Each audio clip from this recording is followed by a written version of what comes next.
تصريحات كارثية وفضيحة لأحمد سيد زيزو مع إسلام صادق، ولكن طبعا القصة كده باين عليها إن هي اتفاق ما بين مجلس إدارة نادي الزمالك وما بين إسلام صادق وكمان ما بين زيزو عشان يخلص الموضوع مع جمهور الزمالك، ولكن بشكل كده إن هو مثلا تسريب حاجة كان في مكالمة تصريحات في مكالمة. هو ما يعرفش طبعا ان التصريحات دي هتطلع، طبعا ما يعرفش خالص عشان هو زيزو ده لسه عيل عنده 15 سنة، مش لعيب كورة كبير محترف وفاهم ايه اللي اتقال وايه اللي ما اتقالش، وفاهم هو بيتكلم مع مين في التليفون وما بيتكلمش مع مين، ومين هيسرب له تصريحات ومين مش هيسرب له، وطريقة الأسئلة نفسها كانت عاملة ازاي. فطبعا تمثيلية واضحة ومعروفة واطرافها الثلاثه، مجلس اداره الزمالك وزيزو واسلام صادق اللي الدنيا ماشيه معاه حلو مع مجلس اداره نادي الزمالك اليومين دول، والدنيا حلوه وعمال يظبط لهم الدنيا، وبرده الدنيا خربانه لدرجه ان حتى سيف الدين الجزيري احسن 9 في مصر برده راح يقدم شكوى اقول لهم انا مش هرجع تاني. ما علينا، يعني نرجع لقصه زيزو تاني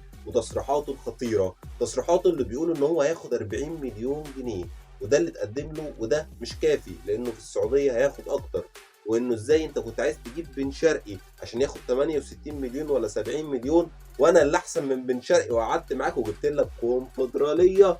يا راجل عايز تدي 40 مليون بس وهتدفع منهم انت 10 بس، هتدفع منهم 10 بس وممدوح عباس اللي هيدفع ال 30، يعني كمان انت مش هتدفع ال 40 كلهم. طب ليه؟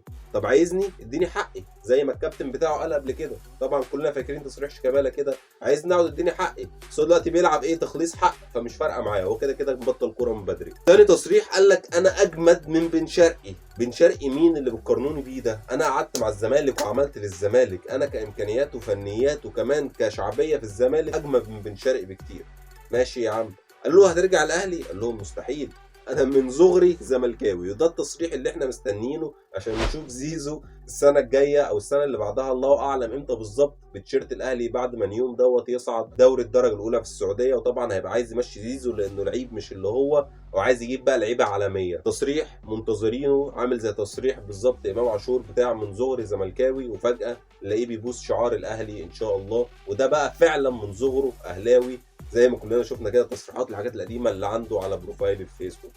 يعني اللي انا عايز اوضحه ان زي ما انتم شايفين كده الاغطاس اللي ورايا ديت بقت غاليه قوي، بقت غاليه قوي لدرجه انه 40 مليون يعني مش مكفيينه. يقول لك 40 مليون جنيه في الموسم ولا في 3 مواسم حتى ولا في اي حاجه مش مكفيينه، مش هياكلوا عيش حاف، ده رزقه واكل عيشه، وراجل عايز يامن مستقبله وعنده اسره وبتاع وكده، حقه طبعا. بس انت بتعمل ايه بقى؟ يعني انت احمد سيد زيزو قدم ايه للزمالك حرفيا غير ان هو بيمثل ياخد ضربات جزاء ويشوط ضربات الجزاء اللي هو بيمثل وياخدها؟ يعني لولا الحكام المصريين احمد سيد زيزو ما كانش باين خالص ولا كان ظاهر ولا كنا عرفنا عنه اي حاجه، او لولا ان هو لعب في الزمالك، يعني غير كده ما كناش سمعنا اي حاجه عن احمد سيد زيزو. زي ما شفناه في الاولمبياد كده قعد يمثل وبتاع بس ما اكلش ولا اكل ولا شرب، وعشان كده بيروح المنتخب برضه ولا بياكل ولا بيشرب. احمد سيد زيزو لعيب امكانيات بدنيه رهيبه، انا معترف بدوت وابصم بالعشره. احمد سيد زيزو كامكانيات بدنيه رهيب، اوفرات رهيب، واحسن لعيب في مصر يعمل لك اوفرات، ولكن كجناح يرقص ويعدي واحد على واحد وبتاع مش بتاعته، مش هو، فاهم؟ هو يرمي نفسه ياخد ضربه جزاء يشوط ضربات جزاء يعمل اوفر، اكتر من كده مفيش.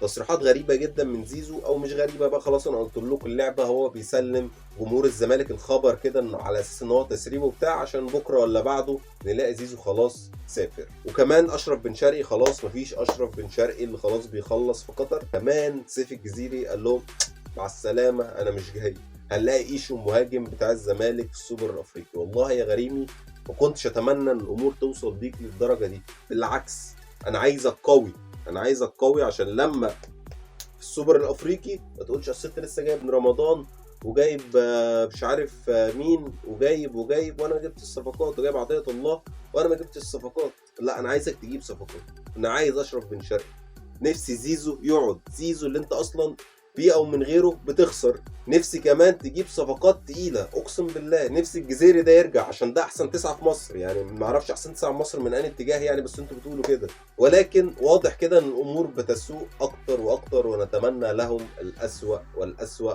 دي كان مجمل تصريحات كده او ملخص تصريحات احمد سيد زيزو مع اسلام صادق. سلام.